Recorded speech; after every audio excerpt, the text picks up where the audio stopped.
देवीं सरस्वती व्यासं ततो जयमुदीरये। भक्त्या विहीनमपराधलक्ष्यै क्षिप्ताश्च कामादितरङ्गमध्ये कृपामयि त्वां शरणं प्रपन्नं वृन्दे नमस्ते चरणारविन्दम्।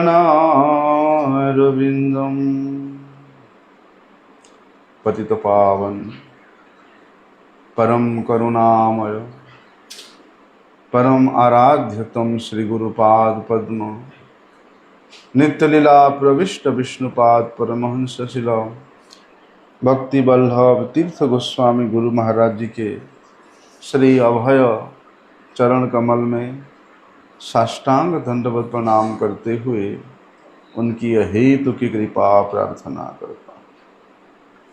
परमाराध्यतम शिक्षा गुरुपाद पद्म नित्यलीला प्रविष्ट विष्णुपाद परमहंस शिला भक्ति विज्ञान भारती गोस्वामी महाराज जी के श्री चरण कमल में साष्टांग दंडवत प्रणाम करते हुए उनकी हेतु की कृपा प्रार्थना।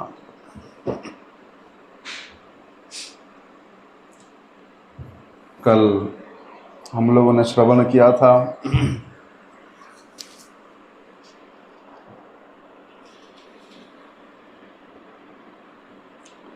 ये सुख पक्षी आ गए सुनने के लिए।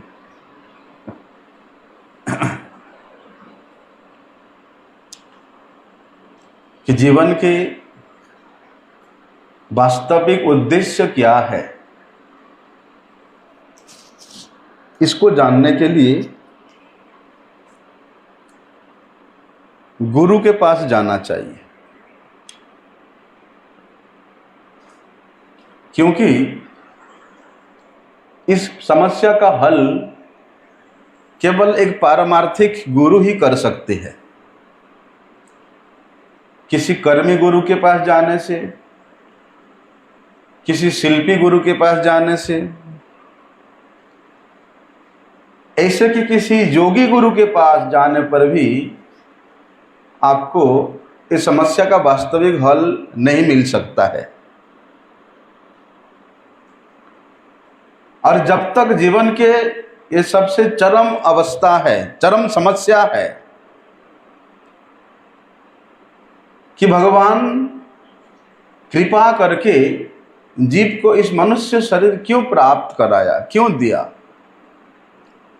किस उद्देश्य से दिया, तो उस उद्देश्य को जानने के लिए यद्यपि वे उद्देश्य, वे जीव विस्मुत हो गया, आत्मविस्मुत होने के कारण वे अपने वास्तविक उद्देश्य से भी भटक गया है। इसलिए ऐसे गुरु जो कि वास्तव में भगवान का भक्त हो, जिनको ब्रह्मों की अनुभूति प्राप्त हुआ हो, जिनको भगवत अनुभूति प्राप्त हुआ हो और जो तमाम स्मृति शास्त्र में पारंगत हो, ऐसे गुरु के निकट में जाके शरणापन्न होना चाहिए। और परीक्षित महाराज के जीवन में ऐसा ही शुभ क्षण संघटित हुआ है कि संसार से सर्वश्रेष्ठ गुरु सुखदेव गोस्वामी जी के साथ उनका साक्षात्कार हुआ है। सुखदेव गोस्वामी स्वयं पधारे हैं परीक्षित महाराज को कृपा करने के लिए। और सुखदेव गोस्वामी उन तमाम बड़े बड़े ऋषि मुनियों के द्वारा सुसम्मानित होकर के सबसे श्रेष्ठ आसन में वे विराजमान हैं। और इस प्रकार वे आशा कर रहे कि जिसके मन में जो भी प्रश्न है, जो भी जिज्ञासा है, वो मुझे पूछे और मैं उसके उत्तर देने के लिए प्रस्तुत हूं। तो परीक्षित महाराज जी ने ये सुवर्ण सुजोग को कभी हराना नहीं चाहते थे जिन दोनों को निमित्त बना करके परीक्षित महाराज जी और सुखदेव गोस्वामी निमित्त बना करके स्वयं भगवान श्री कृष्ण वांग्मय स्वरूप में प्रकट हुए हैं, श्रीमद् भागवत के रूप में। इसलिए परीक्षित महाराज जी भी ऐसे गुरु जिनका साक्षात्कार उनको प्राप्त हुआ है, उससे उनके लाभ से कहीं वंचित होना नहीं चाहते हैं और सर्वश्रेष्ठ लाभ उठाना चाहते हैं। परीक्षित महाराज वहां कहते हैं कि अहो अद्य वयम ब्रह्मन् सत्सेव्यः क्षत्र बंधवः कृपया तिथि रूपेण भवद्भिर्तीर्थकाः कृताः। बड़े सुंदर बात वहां परीक्षित महाराज कह रहे हैं। देखिए, भगवान के प्रिय जनों का दर्शन, उनकी कृपा का प्राप्ति, ये सब भगवान के इच्छा से ही संगठित होता है। भगवान जब उस जीव के ऊपर विशेष कृपा करते हैं तो अपने कृपा के मूर्ति सदृश संत को उसके पास भेज देते हैं।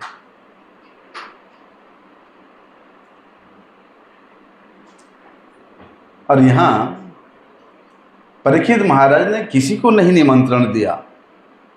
जितने बड़े बड़े ऋषि मुनि उस सत्र में उस परीक्षित महाराज के अनशन में पधारे हैं, परीक्षित महाराज ने किसी को निमंत्रण नहीं दिया।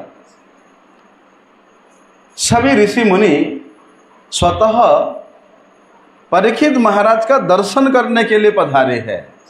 क्यों? क्योंकि ये तो स्पष्ट है, प्रमाणित है कि 7वें दिन में परीक्षित महाराज को सीधे भगवान के नित्य गोलोक धाम की प्राप्ति होगी। इसलिए उसके साक्षी बनने के लिए, उस दृश्य को देखने के लिए सभी पधारे थे। और इसी क्रम में सुखदेव गोस्वामी भी पधारे थे। बिना निमंत्रित, बिना तिथि, बिना समय का निर्दिष्ट समय बता के जो आता है वो होते अतिथि। और ऐसे अतिथि का सत्कार करना ही वास्तव में परम पुण्यजनक होता है। इसलिए परीक्षित महाराज वहां कहते हैं कि हे भगवान, कृपया अतिथि रूपेण भवद्भिः तीर्थकाः कृता। आप मेरे यहाँ अतिथि के रूप में पधारे हैं, इसलिए आप तो केवल मुझे कृतार्थ करने के लिए, मुझे कृपा करने के लिए, मेरा उद्धार करने के लिए ही, मुझे पवित्र करने के लिए ही आपका आगमन हुआ है। क्योंकि प्रभु भवद्भिः तीर्थकाः कृतः, आप तो स्वयं चलते फिरते तीर्थ है और आप जहां भी पधारते हैं, जहां भी जाते हैं, वो स्थान परम पवित्र तीर्थ बन जाता है। मैं तो एक अयोग्य राजा हूं, लेकिन आपने कृपा करके मुझे आपके जैसे महान महान संतों की सेवा करने का सुपात्र बना दिया। इससे मेरा और सौभाग्य क्या हो सकता है।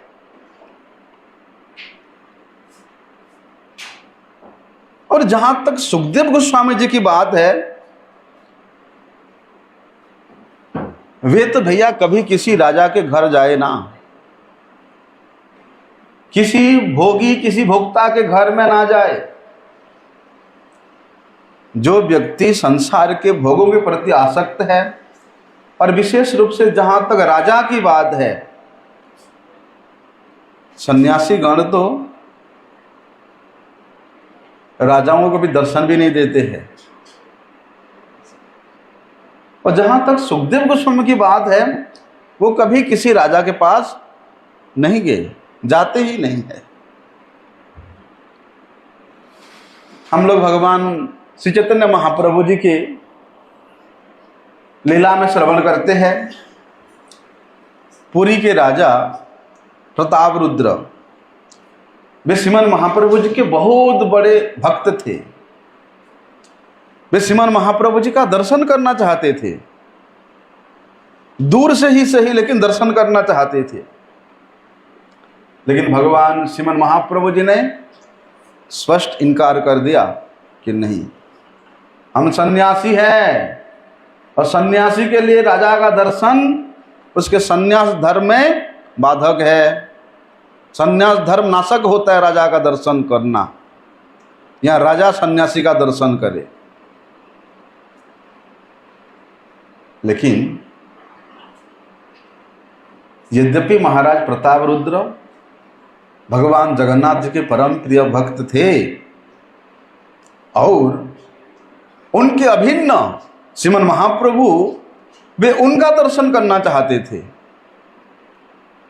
लेकिन श्रीमन महाप्रभु जी ने वे स्वयं आचरण करके इस जगत को शिक्षा देने के लिए अवतरित हुए हैं कि मैं संन्यास आश्रम ग्रहण करके यदि राजा के साथ विशेष संबंध रखूंगा तो आने वाले समय में सारी सन्यासी भैया बड़े बड़े सेठ लोगों के हो जाएंगे, बड़े बड़े पैसे वालों के गुलाम बन जाएंगे,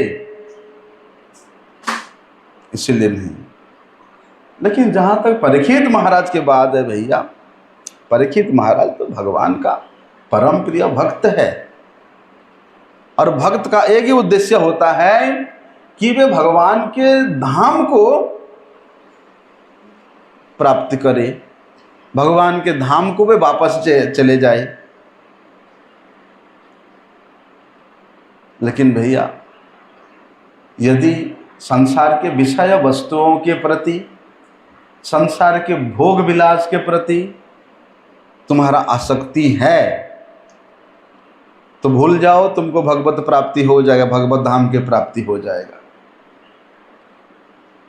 संसार के किसी भी प्रकार के आसक्ति से परिपूर्ण रूप से मुक्त होना पड़ेगा। शरीर के द्वारा, मन के द्वारा, वाणी के द्वारा सांसारिक वस्तुओं से, सांसारिक भोक्ता से, सांसारिक भोग से अपने आप को परिपूर्ण रूप से मुक्त रखना पड़ेगा, तब जाकर के संभव है कि वो भगवान का साक्षात्कार कर सके। और सुखदेव गोस्वामी वे तो परम विरक्त संत है, वे तो सब में भगवत दर्शन ही करते हैं, लेकिन फिर भी उन्होंने कभी किसी राजा से मिलने के लिए या कोई राजा उनसे मिलने आए ऐसा रुचि उन्होंने कभी नहीं दिखाया। और यहाँ बात रही परीक्षित महाराज की, उनकी बात दूसरी है। यहाँ नहीं बुलाया गया परीक्षित महाराज के द्वारा, वे स्वयं पधारे, क्योंकि परीक्षित महाराज भगवान के अत्यंत परम प्रिय भक्त हैं। और ऐसे समय में सुखदेव गोस्वामी पधारे जब निर्दिष्ट हो गया परीक्षित महाराज का मृत्यु का समय, अंतिम समय में वे पधारे। और जब परीक्षित महाराज अपना तमाम राज्य संपत्ति को परित्याग करके वे एक मुनि के वेश में परम विरक्त होकर के वे गंगा जी के तट पे आमरण अनशन पे बैठे हैं। और ऐसे समय में सुखदेव गोस्वामी वहां पधारे हैं। और परीक्षित महाराज का जितना उनका विनयशीलता था, भक्तिमयी विनयशीलता था, ये तो उनके पूर्वजों के, उनके वंशजों का दान है भैया।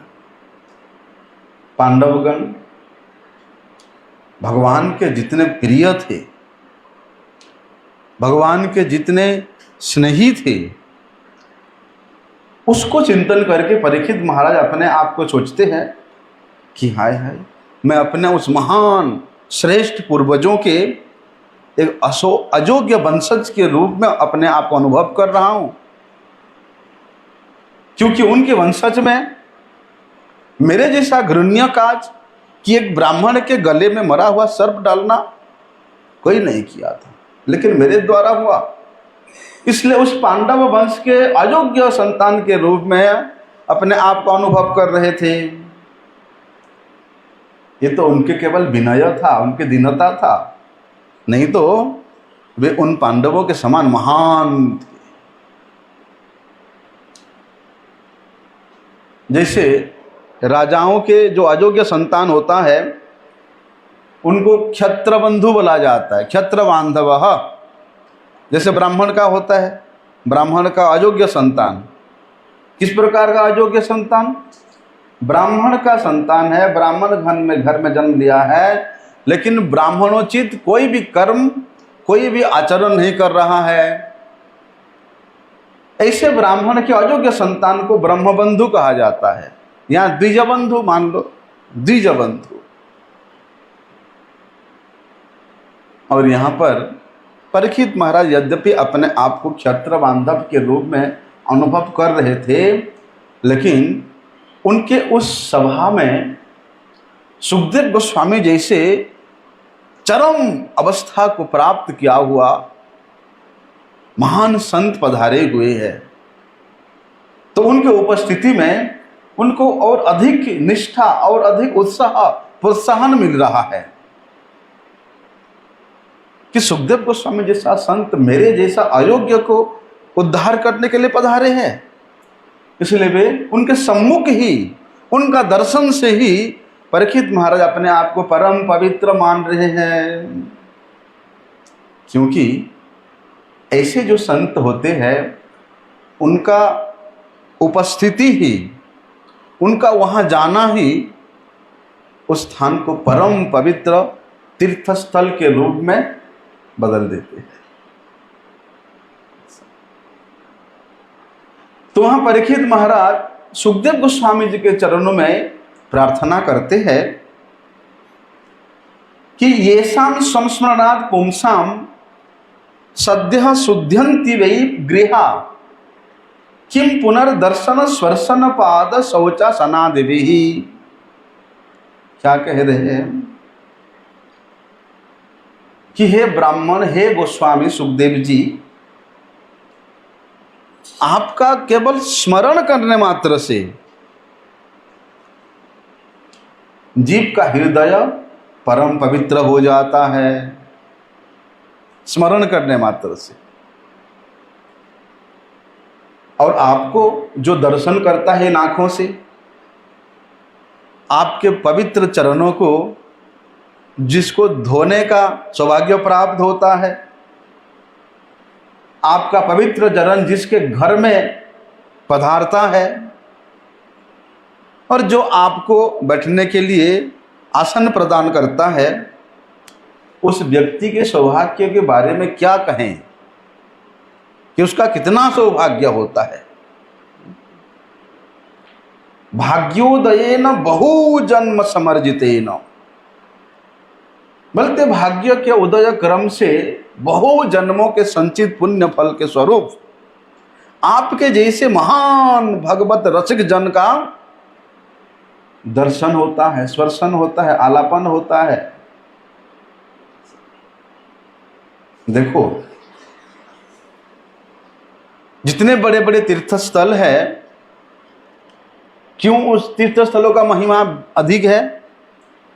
क्योंकि उन तीर्थस्थलों में बल्कि जो बड़े बड़े ऋषि मुनि हैं वे वहाँ अवस्थान करते हैं। ऋषि मुनि के अवस्थान के कारण वे तीर्थस्थल का महिमा महत्व और अधिक बढ़ जाता है।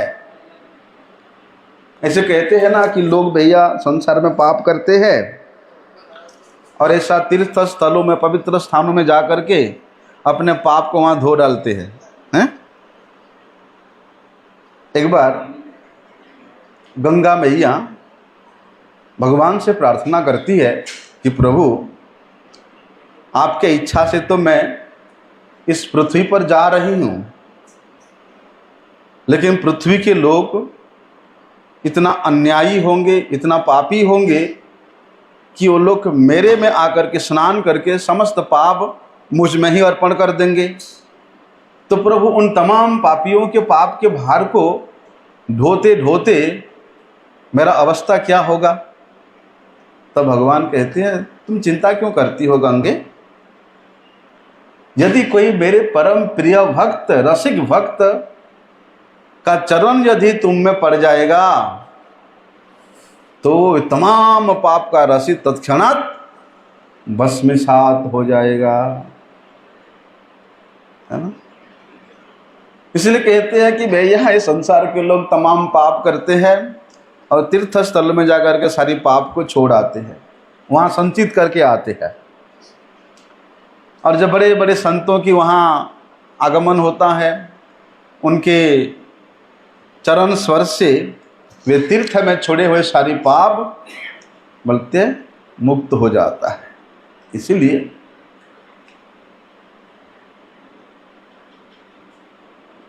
जो महान महान संत जन होते हैं, उनके कृपा से, उनके आगमन से बोलते पवित्र तीर्थ भी परम पवित्र हो जाता है। उन पवित्र तीर्थ भी अपने आप को परम पवित्र के रूप में अनुभव करते हैं। तो ऐसे जो संत हैं, यदि उनका किसी सांसारिक घर में प्रकट हो जाता है, जन्म लेते हैं, तो उनका घर तो परम पवित्र होता ही है, उनके कुल भी परम पवित्र हो जाता है, परम पवित्र हो जाता है। और उस कुल में कितने जन्मों से जो संचित पाप है वो भी तत्क्षणात भस्मसात हो जाता, नष्ट हो जाता है, ध्वंस हो जाता है।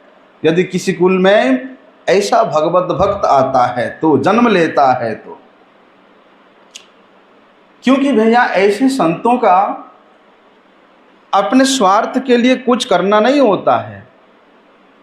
ना जी ना उसके उस सेठ के घर जाने से हमको इतना मिलेगा उतना मिलेगा, ऐसा होगा, बिल्कुल नहीं। जो भगवान के प्रियजन होते हैं, किसी गृहस्थ से किसी प्रकार के कोई स्वार्थ का आशा करते ही नहीं है। उसके घर जाते हैं तो केवल उसके घर को पवित्र करने के लिए, उसके घर के वासिंदा का उद्धार करने के लिए, मंगल करने के लिए। इसलिए भैया सौभाग्य क्रम से यदि किसी गृहस्थ के घर में ऐसे भगवान का भक्त वैष्णव जन पधारे तो अपने आप को परम कृतज्ञ समझना चाहिए। उन गृहस्थ को बड़े आदर से, बड़े सम्मान से उस संत का सत्कार करना चाहिए। और बोलते जो गृहस्थ, ये शास्त्र का निर्देश है, ये शास्त्र के निर्देश का निरादर करते हैं वे अपराधी होते हैं। शास्त्र में ऐसा वर्णन है, यदि कोई गृहस्थ व्यक्ति कोई संत को देखता है, कहीं भी देखता है, रास्ता में, घाट में, घर में, बाहर में, उसको देखने मात्र से यदि उनके प्रति सिर नहीं झुकाता है तो वे महान अपराधी होता है। और उस अपराध से बचने के लिए उसी दिन उसको उपवास करना पड़ता है, नहीं तो वो अपराध संचित हो जाता है। तो परीक्षित महाराज वहां बोल रहे हैं कि हे भगवान, जैसे कि सान्निध्यात्य महाजोगिन पातकानि महान्त्यपि सद्यो नश्यन्ति वै पुंसाम विष्णोरेव सुरेतरा। भाई यदि सूर्य उदय हो जाता है तो अंधकार राशि अपने आप दूर हो जाता है। उसी प्रकार जहां पर भगवान की प्राकट्य होता है वहां पर नास्तिकता समाप्त हो जाता है। और कहते हैं भगवान के प्रियजनों का जहां पर आगमन हो जाता है, प्राकट्य हो जाता है, वहां तो भैया जो बड़े बड़े अवैध पाप है वो भी तत्क्षणात नष्ट हो जाता है। इतनी शक्ति है उन संतों में, उन महात्माओं में। क्योंकि हम लोग सुनते हैं ना, एक तो नास्तिक है जो भगवान को नहीं मानता, और एक भगवत भक्त है जो भगवान के लिए सब कुछ अर्पण कर देता है। इसलिए भगवान के भक्त लोग उन तमाम देवताओं के दैवी गुणों से युक्त होते हैं। इसलिए इस संसार में यदि आपको देवता देखना है तो ये सारी वैष्णव जन ही देवता है, ये सब भक्त जन ही देवता है। समस्त दैवी गुण उनमें प्रकट रहता है। और जो भगवान का भजन नहीं करते वे नास्तिक है। और ये नास्तिक लोग क्या है? राक्षस है, असुर है, हैं? वे असुर है। और जहां पर भगवान प्रकट हो जाते हैं वहां पर तो भैया असुर लोग नहीं टिक पाते, चले जाते उस स्थान से। क्यों? आज तक जितना भी हम लोगों ने पुराणों में सुनते आए हैं, जितने भी असुर हुए उनका क्या काम है? भगवान को नष्ट करना, भगवान के मंदिर को कब्जा करना, मंदिर को लूटना है। क्योंकि सृष्टि का नियम है। क्या नियम है? बोलते हैं सृष्टि के अनुकूल और प्रतिकूलता का विचार करके भगवान स्वयं अपनी इच्छा से कभी कभी दैवी शक्ति का वृद्धि करते हैं तो कभी कभी आसुरिक शक्ति का वृद्धि करते हैं। जब दैवी शक्ति का वृद्धि होता है सारे असुर लोग जाकर कहीं छुप जाते हैं, और जब आसुरिक शक्ति को वृद्धि करना होता है तब ये असुर लोग देवताओं के ऊपर आक्रमण करते हैं, हैं? ये सृष्टि का नियम है। यहां भी ऐसे होगा। अभी रुक जाओ थोड़ी दिन और 20-25 साल रुक जाओ, जितना असुर प्रवृत्ति लोग हैं, असुर लोग हैं, सबसे पहले भगवान के ये मंदिरों को कब्जा करेंगे। इतने भव्य भव्य मंदिर निर्माण हो रहा है, इन मंदिरों में जो ठाकुर पूजा होता है उन ठाकुरों को नष्ट करेंगे, भगवान को नष्ट करेंगे, मंदिर को कब्जा करेंगे और वहां पर अपना धर्म स्थापन करेंगे। तो ये असुर प्रवृत्ति लोगों का यही स्वभाव होता है। लेकिन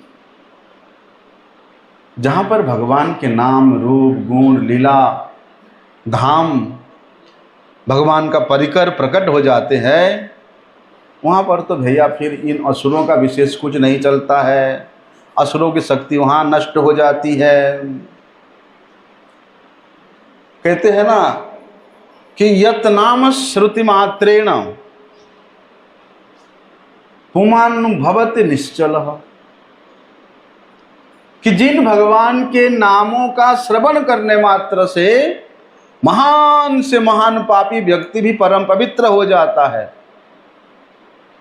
और आजकल तो भैया बड़े बड़े भूत होते हैं, हमारे यहां भी कुछ साल पहले एक भूत आया था,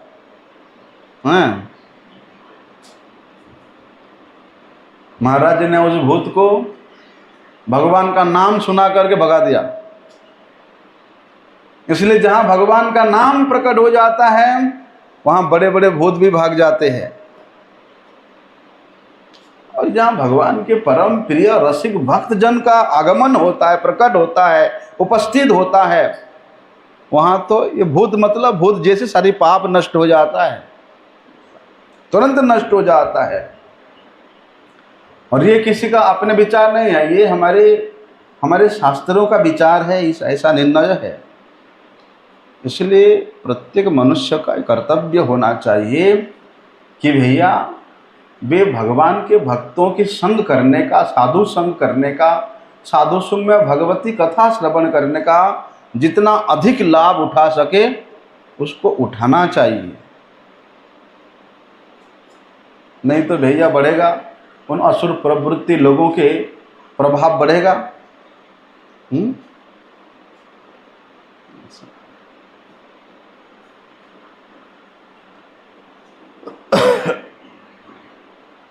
क्या कह रहे हैं परीक्षित महाराज?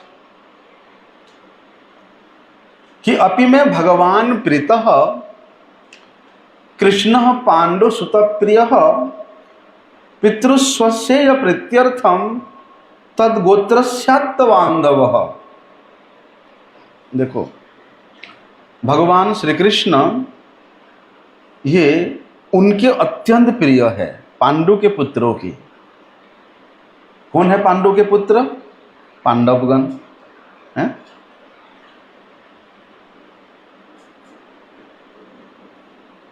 और मैं उनके संबंध में आया हूं। उन पांडवों के संबंध में मैं एक अयोग्य हूं, लेकिन मैं केवल उनके संबंध में संबंधी होने के कारण मेरे में कोई योग्यता नहीं है कि भगवान मुझे ग्रहण करे, मुझे स्वीकार करे। केवल मात्र उन श्रेष्ठ पांडवों के संबंध में संबंधित होने के नाते भगवान ने मुझे स्वीकार किया। मेरा कोई गुण नहीं है, मेरा कोई योग्यता नहीं है। देखो, जो भगवान का प्रिय भक्त होते हैं वे दिखावा का सेवा नहीं करते। जैसे कि लोग ना आजकल संसार में देखा जाता है, अपने सेवा भी कौन करते हैं? माता पिता का। पुत्र यदि बड़े से बड़ी नौकरी भी करे, अपने माता पिता को जाकर के वहाँ पर ओल्ड हाउस में छोड़ के आता है, वृद्धाश्रम में छोड़ के आता है। और कोई करता भी है वो केवल दिखाने के लिए करता है कि देखो मैं अपने माता पिता का, घर वालों का सेवा करता हूँ। लेकिन जहाँ तक बात भगवान के भक्तों की है, भक्त केवल त्यागी होता है ऐसी बात नहीं है। जो गृही भक्त है वो भी वास्तव में अपने परिवार का, अपने संबंधियों का जिस प्रकार से अच्छे तरह से सेवा करता है, साधारण व्यक्ति ऐसा कर नहीं सकता है।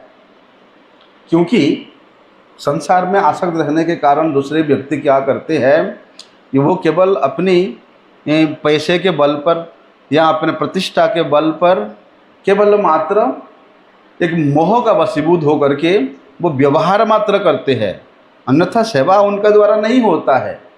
क्योंकि ऐसे जो संसार के कार्यों में मोहग्रस्त व्यक्ति है उनको ये जानकारी नहीं है कि वास्तव में परिवारिक जनों का कैसा सेवा होना चाहिए। उनको अच्छा खिलाना पिलाना पहनाना, उनके लिए भोग विलास का वस्तु एकत्रित करना, ये सेवा नहीं है। वास्तव में एक भगवत भक्त जानता है कि परिवारिक जनों का कैसा वास्तविक सेवा होता है।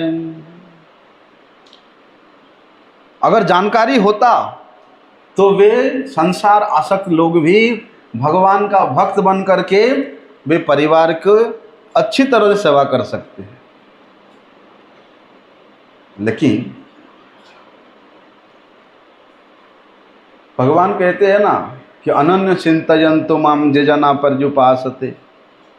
और मेरा भक्त तो भैया मेरा अनन्य चिंतन करने के कारण उसके पास समय नहीं होता कि अपने घर वालों का कुछ व्यवस्था करें, हैं? लेकिन भगवान कहते हैं तेषाम नित्य अभियुक्तानाम योगक्षेम भाम्यम। वो तुम मेरे सेवा के लिए मत कृतम त्यक्त कर्माणम त्यक्त स्वजन बांधवा। मेरे प्रसन्नता के लिए उसने अपना कर्म को छोड़ दिया, अपने स्वजन बांधव को छोड़ दिया। जिन स्वजन बांधव, जिन माता पिता आशा करके बैठे थे कि हमारा पुत्र बड़ा होकर के हमारा सेवा करेगा, तो भगवान कहते हैं उस व्यक्ति का, उस भक्त का संसार के प्रति, माता पिता के प्रति, अपने परिवारिक जनों के प्रति जो कर्तव्य होता है उसको भगवान पूरा करते हैं। भगवान उसका सब व्यवस्था करते हैं। ऐसे नहीं कि भगवान कृतार्थ, भगवान जो है कृतज्ञ नहीं है, हैं? कि मेरे लिए उसने छोड़ा तो उसका कर्तव्य कौन करेगा? मैं करूंगा। और ऐसा तमाम आप लोग भक्त चरित्र कभी आप लोग सुनना, ऐसे कई संतों के लिए भगवान स्वयं जाकर के उनका भरण पोषण किए हैं।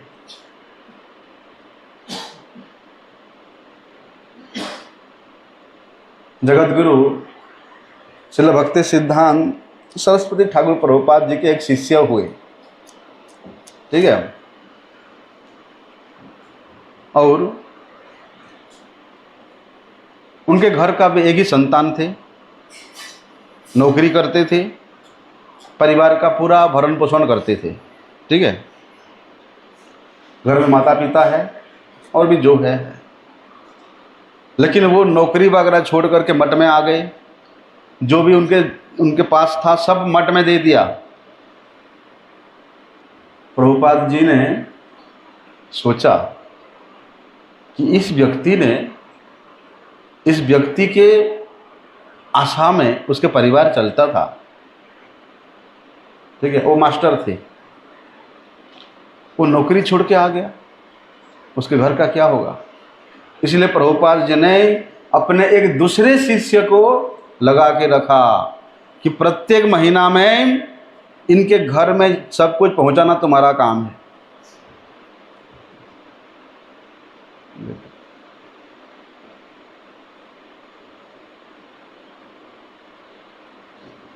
हमारे परम गुरु जी आसाम में प्रचार में जाते, तो वहां पर एक वृद्ध माता जी, बड़े दिन से उनकी इच्छा था कि मैंने संतों को, वैष्णवों को आप मेरे घर में बुला करके उनको भोजन कर रहा हूं, उनका सेवा करूं, लेकिन कुछ नहीं उनके पास, कैसे करेंगे। इसलिए उन्होंने अपने घर को बेचा, ठीक है, कोई आशा नहीं है, और अपने घर को बेचा। जो खरीदने वाला उससे एक डील किया कि मैं ये तभी ये घर छोड़ूंगा जब वैष्णव जन आकर के मेरे इस घर से प्रसाद पाके चले जाएंगे। उसने आया, निमंत्रण दिया, किसी को पता नहीं कि घर बेचा। हमारे परम गुरु जी अपनी सभी शिष्यों को लेकर के गए, इतना सुंदर सेवा किया, इतना अच्छा द्रव्य भोग लगाकर सबको प्रसाद पवाया, और बाद में जितना पैसे था वो सब परम गुरु जी के हाथ में दे दिया। परम गुरु जी सोचते हैं तुम कैसे करोगे, कैसे चलोगे, हैं? तब परम गुरु जी को बात में पता चलता कि माता जी ने एक घर बेच करके आपका सेवा किया। परम गुरु जी अवाक रह गए, ऐसे भी कोई सेवक होता है। अभी उनके पास रहने के लिए इतना सा भी जगह नहीं है। परम गुरु निर्देश दिया कि माता जी को मठ में ले चलो। जब तक जिंदा रही, मायापुर मठ में रही, वहां भजन साधन शरीर चलो। इसी प्रकार यदि कोई भक्त भगवान के लिए सर्वस्व त्याग करके भगवत सेवा में नियुक्त हो जाता है, तो योगक्षेम बहाम्यहम्, भगवान उसके पीछे की जिम्मेदारी स्वयं उठा लेते हैं। देखो,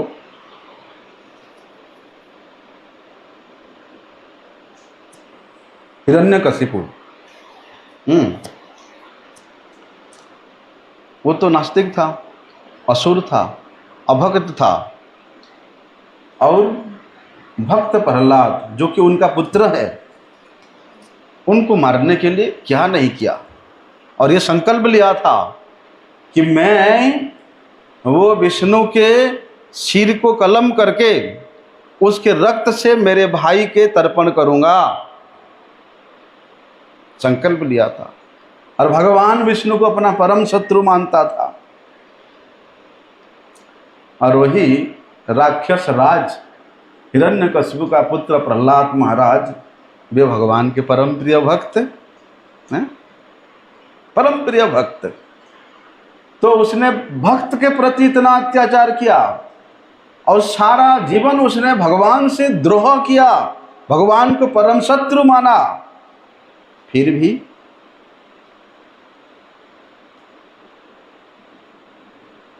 भगवान ने उसको छोड़ दिया। भगवान ने उसको मुक्ति प्रदान किया। क्यों किया? अरे भाई, तुम तो भक्त को इतना सताया, भगवान को इतना निंदा किया, फिर भी तुम्हारा मुक्ति हो गया, मोक्ष प्राप्त हुआ। क्योंकि वो ही हिरण्यकशिपु का पुत्र प्रहलाद मेरे सेवा के लिए, मेरे प्रसन्नता के लिए उसने सब कुछ छोड़ने को दिया।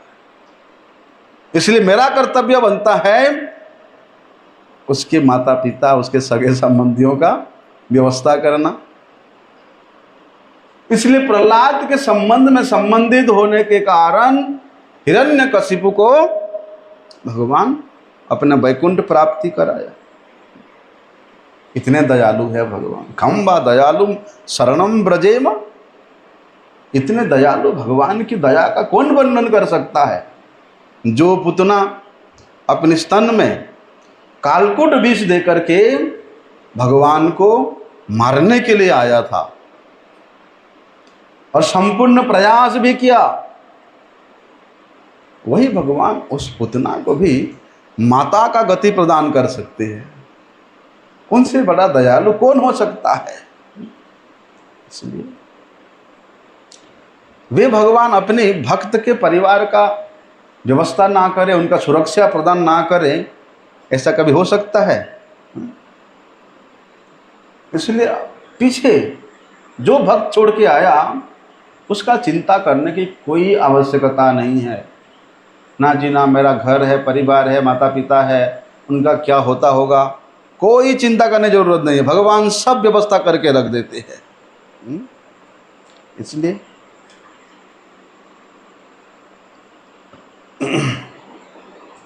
भले ही भक्त भगवान की सेवा के लिए उन सबको छोड़ दे, परिपूर्ण और विस्मृत हो जाए। देखो, युधिष्ठिर महाराज और जो पांडव गण है, किसके पुत्र थे? कुंती माता के पुत्र थे। और कुंती माता भगवान श्री कृष्ण के बुआ लगती थी, है ना।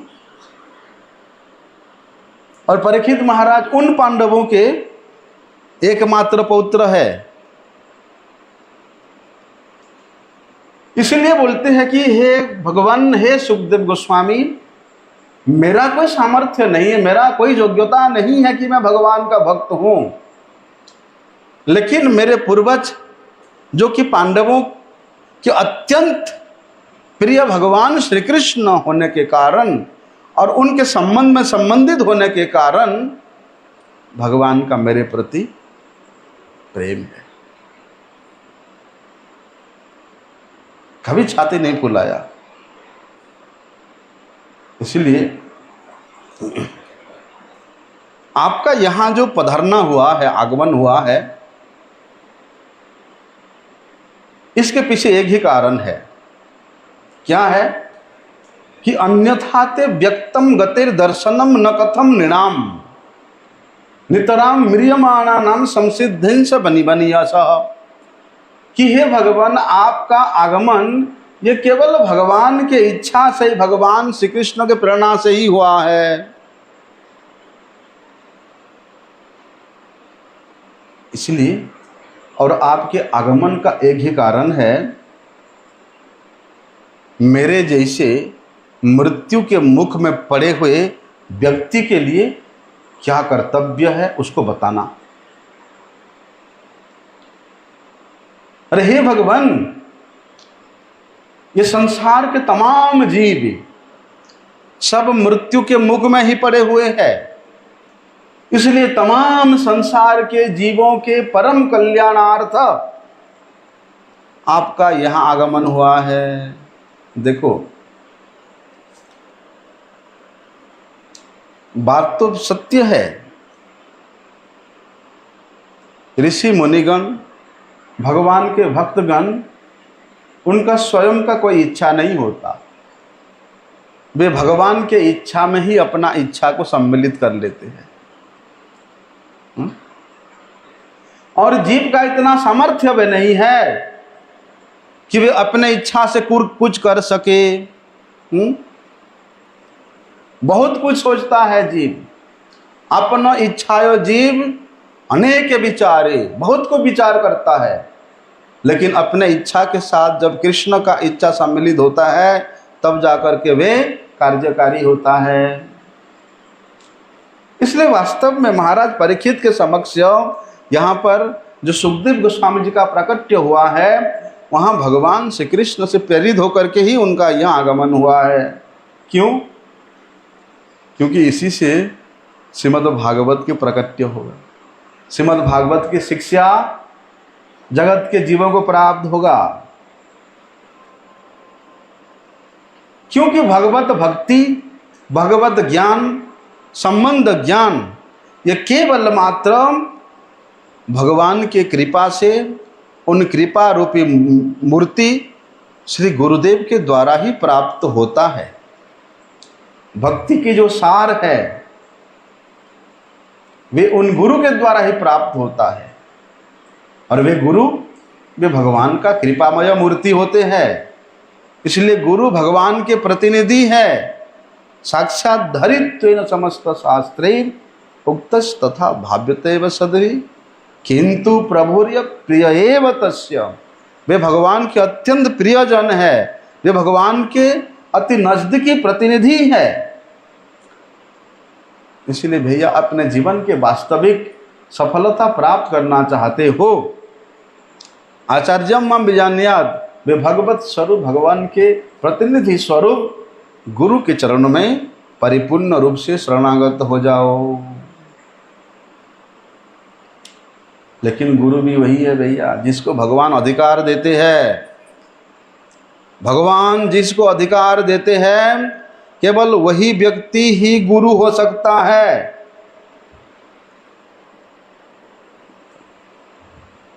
अन्यथा नहीं। अपने इच्छा से कोई गुरु बन जाए, अथवा भगवान के इच्छा से जो आचार्य हुए वो आचार्य वे श्रेष्ठ गुरु जिसको निर्देश देते, जिसको गुरु का कार्य करने के निर्देश देते हैं, वे गुरु हो सकता है, अपने इच्छा से नहीं। अपने पांडित्य से, अपने बल बुद्धि से कभी भी कोई भगवत साक्षात्कार नहीं कर सकता है। गुरु के निर्देश ही सर्वोपरि होता है, गुरु की आज्ञा ही सर्वोपरि होता है। इसलिए श्री गुरुदेव भगवान के परम प्रिय प्रतिनिधि होने के कारण वे जिसको निर्देश देते हैं वे ही गुरु का कार्य करने में समर्थ होता है, अन्यथा सब दिखावा मात्र है। और बोलते हैं सुखदेव गोस्वामी, वे तो भैया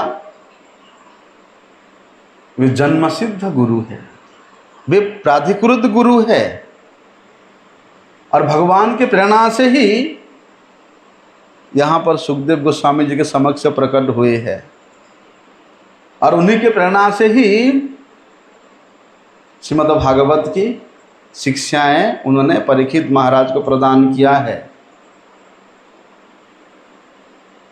यदि ऐसे भगवान के द्वारा प्रेषित, उनके द्वारा भेजा हुआ कोई उनके प्रतिनिधि के, उनके परम प्रिय रसिक भक्त के कृपा पात्र हो जाता है, तो वास्तव में वही व्यक्ति ही सीधे भगवत धाम जाने का योग्यता प्राप्त कर लेता है।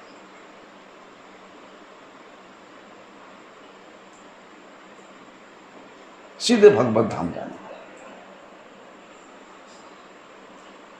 इसलिए जैसे ही भक्त की ऐसे गुरु से भेंट होता है,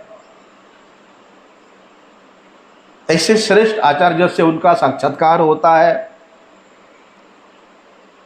साक्षात्कार का मतलब होता है यहाँ पर केवल देखना नहीं, उनसे शिक्षा दीक्षा प्राप्त हो जाता है, और वही दीक्षा के समय में वे भक्त, वे साधक आत्मसमर्पण कर लेता है।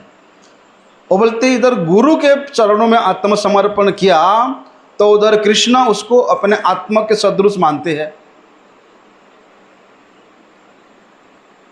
दीक्षा काले शिष्य करे आत्मसमर्पण, सही काले कृष्ण तारे करे आत्मसमर्पण।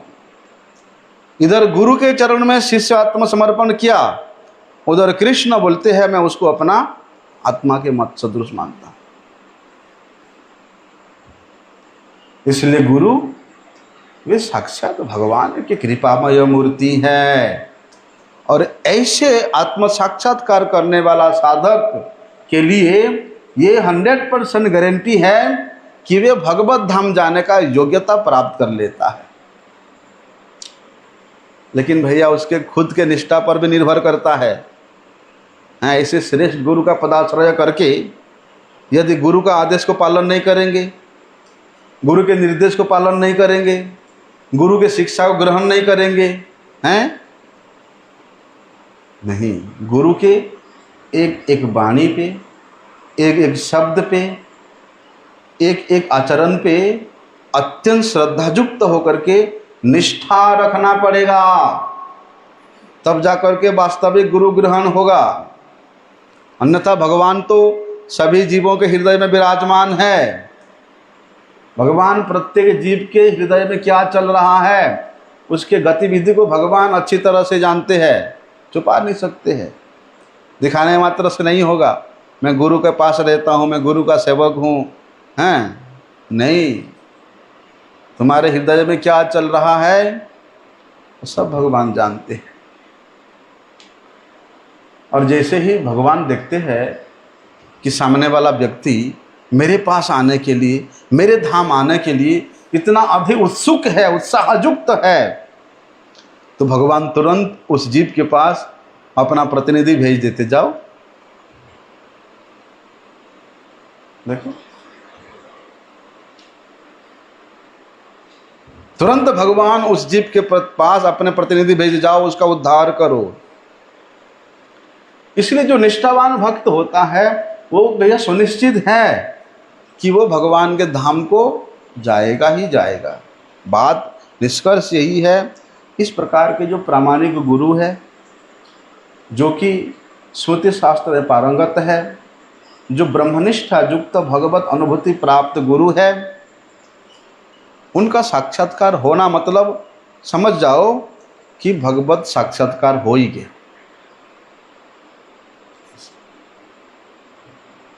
भगवत साक्षात्कार हो गया, साक्षात रूप से, प्रत्यक्ष रूप से उसको सहायता प्राप्त हो जाता है। तो वहां पर परीक्षित महाराज पूछ रहे हैं कि हे भगवान, हे सुखदेव गोस्वामी, आप तो उन तमाम महान महान भक्तों के गुरु रहे हैं, इसलिए मेरी प्रार्थना है कि आप मुझे भी स्वीकार करें, और ऐसे समय में स्वीकार करें कि अतः पृच्छामि संसिद्धिम योगिनाम परमम गुरुम पुरुषस्य यत् कार्यम म्रियमाणस्य सर्वथा। क्योंकि भगवान ऐसी अवस्था में मैं अभी म्रियमान हूँ, मृत्यु के सम्मुख खड़ा हूँ, और मुझे, मेरे लिए कौन सा मार्ग सबसे श्रेष्ठ है, कौन सा मार्ग सबसे उत्तम है, आप कृपा करके मुझे अब वो मार्ग दिखाइए। देखो, यदि संत के पास जाकर के, यहाँ भगवत मंदिर में भगवत विग्रह के सम्मुख जाकर के इस प्रकार कोई व्यक्ति अत्यंत सरलता के साथ भगवान से प्रार्थना करता है, तो भगवान उस व्यक्ति के इतना उत्साह को देख करके भगवान से रहा नहीं जाता। भगवान स्वयं वहाँ अपने प्रियजन को भेज देते हैं। ये तो पक्की बात है। आजकल तो भैया क्या है, गृहस्थ लोग सोचते हैं, अरे देखो अमुक व्यक्ति गुरु ग्रहण किया तो उसके घर में कितना फल फूल रहा है, कितना उन्नति हो रहा है, इसलिए गुरु ग्रहण करना तो फैशन हो गया आजकल। जैसे छोटे से गोपाल के स्वरूप को टोकरी में लेकर के इस ब्रज में घूमना लोगों का फैशन हो गया है। उस गोपाल के साथ चुम्मा देना, उस गोपाल को पता नहीं क्या क्या करना है, फैशन बन गया ये। ऐसे ही फैशन ये लोगों का गुरु ग्रहण करना हो गया है, फैशनेबल हो गया है। लेकिन भैया जिसकी रही जैसी भावना उसकी, जिस प्रकार के अगर कपटता का भाव लेकर के आप गुरु ग्रहण करना चाहते हो तो आपको कपट गुरु मिलेगा। हमारे गुरुजी बोलते थे कि कपटता का भाव लेकर के यदि आप भगवान से प्रार्थना करोगे तो आपको कपट कृपा मिलेगा। उसी प्रकार कपटता लेकर के कि गुरु ग्रहण करने से लोग मुझे सोचेंगे बड़ा धार्मिक है, मेरा प्रतिष्ठा बढ़ जाएगा समाज में, हैं, लोग मुझे सम्मान करेंगे, ना धार्मिक बन गया, धार्मिक बन गया,